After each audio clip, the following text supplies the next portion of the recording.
My husband of 30 years marriage had an affair. When I confronted him with the fact that he had been unfaithful, he showed no remorse. My husband did not take offense and said, "I will not pay alimony and child support." "You're going to leave on your own, aren't you?" I complied with his request. There was one thing I had not told my husband. My name is Rachel. My husband Nicholas and I have been married for 30 years, and our 2 children are already in high school. Nicholas was so busy with work when he was young that the children have few memories of spending time with their father.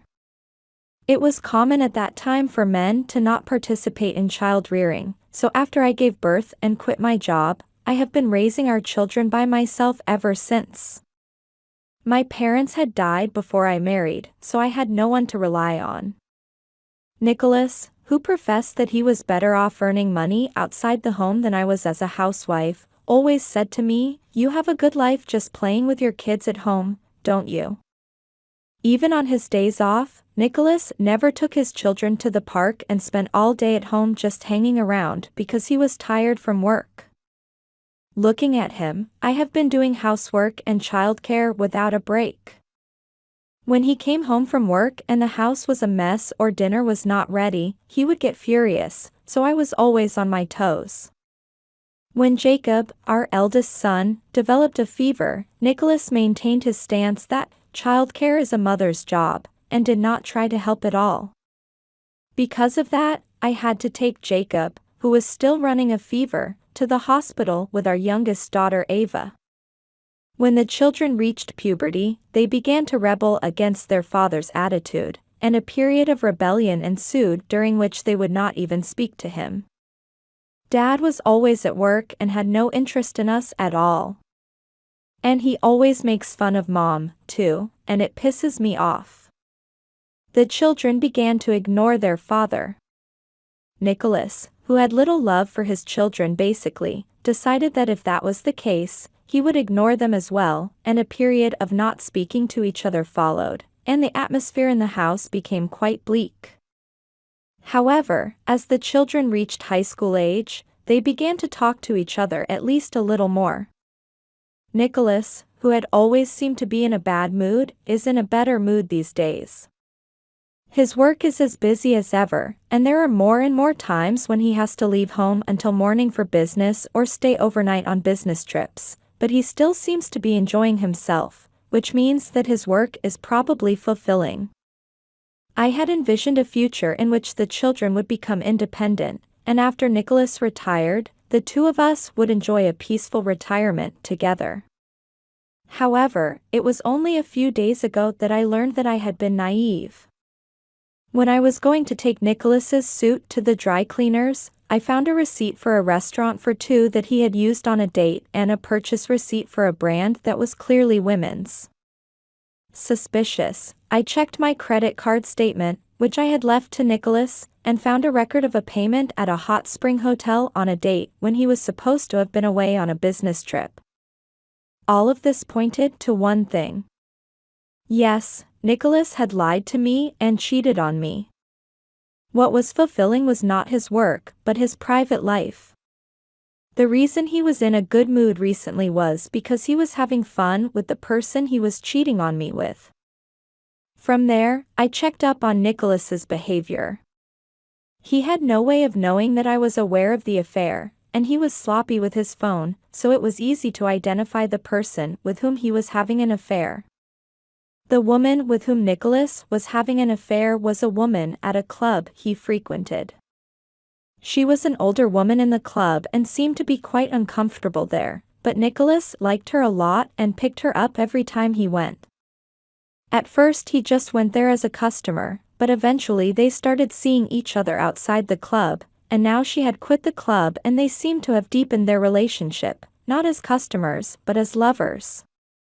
She seemed to be working part-time during the day after quitting the club, but due to her extravagant lifestyle, which was the same as when she was working at the club, it was hard to believe that she was making ends meet on her part-time salary alone. Perhaps Nicholas contributes what is not enough. Not only did he give her money to live on, but he also bought her brand-name goods and took her on trips to hot springs and various other places on the pretense of a business trip. The more I looked into it, the darker Nicholas was. The fact that he was cheating on me became a certainty, and I took action. When I confronted Nicholas with the receipts and credit card statements I had collected, he readily admitted the truth. "I'm tired from work and I need a break. I've been putting my paycheck in the house, so there's nothing wrong with that, right?" Nicholas reopened the conversation by saying, "If you had made a home where I could rest properly, I wouldn't have done this. You're responsible for your own actions. That's no reason to betray my family. How about more respect for me as a family? It's your fault, you're not with sexual charms, and the kids don't like me." Nicholas's insistence that it was not his fault, and his attempt to end the conversation, made my feelings cool down at once. Why had I devoted myself to such a person without complaint? I couldn't live with Nicholas any longer. No more. "I can't do it with you. Divorce me." Hearing my words, Nicholas grinned. "You said it." Nicholas continued happily. "I was going to stay married. Divorce is your wish. That's why I won't pay alimony or child support. If you want to leave, you can leave on your own." It seemed that Nicholas wanted to divorce me in order to start a new life with his unfaithful partner. However, if he initiated the divorce, he would demand alimony and child support. So it was ideal for him to initiate the fulfillment from me. I even think that maybe he left the receipt in his suit on purpose to make me aware of the affair. I was loath to do what Nicholas wanted, but that did not give me the option of not going through with the divorce. Rather than fighting over the money, I had to get rid of Nicholas as soon as possible. "I understand. I don't want a penny." "What?" Nicholas, who had not expected me to back down so easily, seemed to be anticlimactic. However, he soon got into a good mood. "I see. You're a very understanding guy, aren't you? And no property division either?" Nicholas has no intention of giving away any of his property as well as alimony and child support. He wants to spend all the money he has on his life with the woman he is cheating on me. The more I listen to him, the more I realize how selfish he is. I feel like an idiot for having spent so many years with such a miserly man. Okay. I'll make sure we have a written contract so you won't be complaining later. Yes. In exchange, I will not give you custody of the children. You promise not to have anything to do with me or the children after the divorce. That's right. They are more attached to you than to me, so that's better. You can rest assured that I won't contact you. Don't come crying to me later because you don't have enough money." Nicholas simply relinquished his parental rights to the children. I knew that to Nicholas, I and the children were nothing more than that. I was sure that the children would have no problems now that their father, who had neglected the family for so long, was no longer around. Thus, Nicholas and I divorced easily, and our 30-year marriage came to an end. After being evicted from the house by Nicholas, my children and I moved to an apartment in the city center. It was a condo that my parents had left to me. In fact, my parents owned several condominiums, and before they passed away, they changed one of them to my name. I didn't dare tell Nicholas about this because it was before we were married, but even after I became a full-time housewife, the rental income from the apartments was still coming in every month. Thanks to this, even without receiving alimony or child support from Nicholas, I was able to live a sufficiently wealthy life with the savings from the rent income, and was able to pay for my children's tuition when they went to college. Life after leaving Nicholas was uneventful. In fact, it was comfortable because I did not have to worry about Nicholas's moods. About a year after the divorce, I received a phone call from Nicholas. "Rachel, I heard you are living in an apartment in front of the station." It seems that Nicholas had heard about our current lifestyle through someone else. I was a stay-at-home mom, and there was no way I could support 2 kids, but Nicholas didn't seem to think that we were living a comfortable life. That apartment is famous for its high rent. How can a former housewife like you afford to live there? And with kids, you must have at least 2 bedrooms, right? I wanted 1 room for each of us, so I got a 3-bedroom apartment. 3 bedrooms? How much is the rent going to be? It's not that I'm paying rent, it's just that there was an empty room and I decided to take it. What do you mean? I told him that the apartment itself was left to me by my parents and was in my name. When he heard this, he became furious. What? You never said a word about that until now. I didn't think it was necessary to talk about it. I inherited it from my parents before we got married. You own the condo itself, which means all the residents' hefty rent was your money, right? How much money comes in every month? The money from the marriage is the common property of the couple. It's not right to keep it all to yourself. You probably didn't realize it, but I was also supplementing some of my rent income for living expenses and education. So I just spent the rest of the money myself. If you say so, then the money you were using to meet with your affair partner would have been joint property too. Don't quibble. Even if you made up some of the difference, it should be a substantial amount of savings. I'm entitled to my share of the property. I sighed heavily. You remember what you said yourself? You were the one who said you wouldn't share the property with me.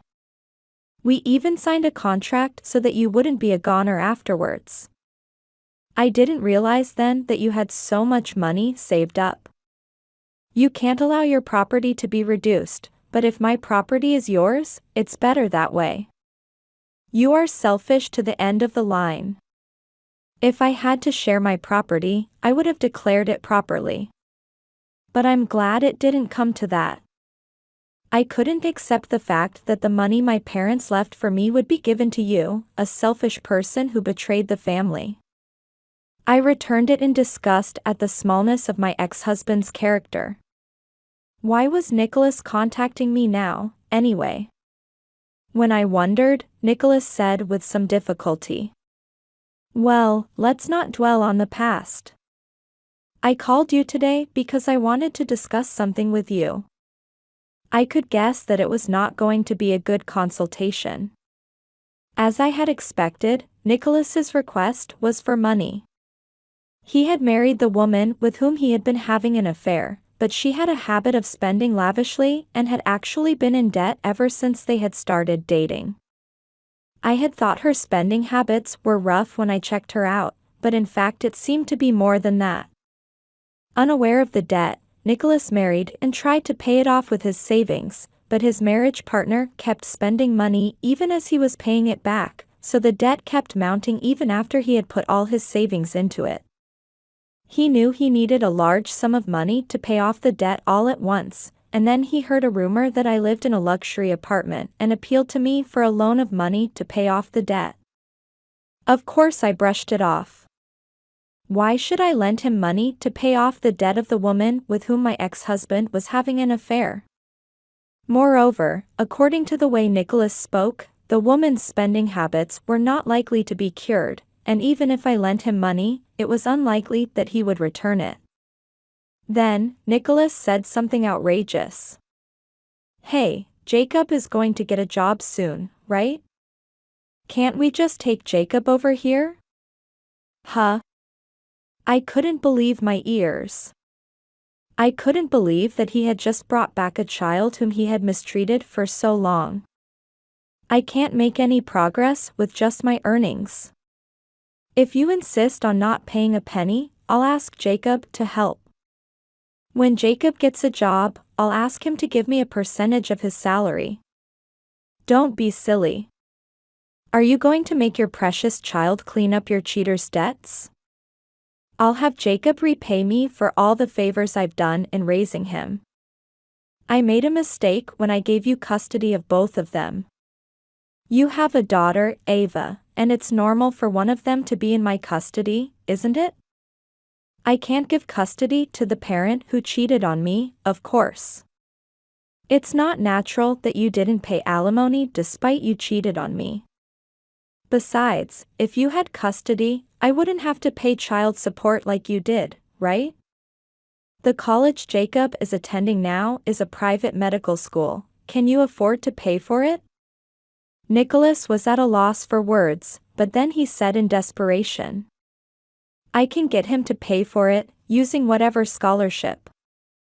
I am so glad I didn't leave my children in Nicholas's care after all. He only cares about himself. You're out of the question. Jacob is already over 18 years old. It's not about custody, it's his own choice where he wants to live and with whom. He might want to live with me, the same sex. Of course not. Money? You live in an expensive apartment, you give him an allowance, and you want to tie him down with money? No, I'm not. They know why you and I divorced. Have you told them? This is a married couple's problem, right?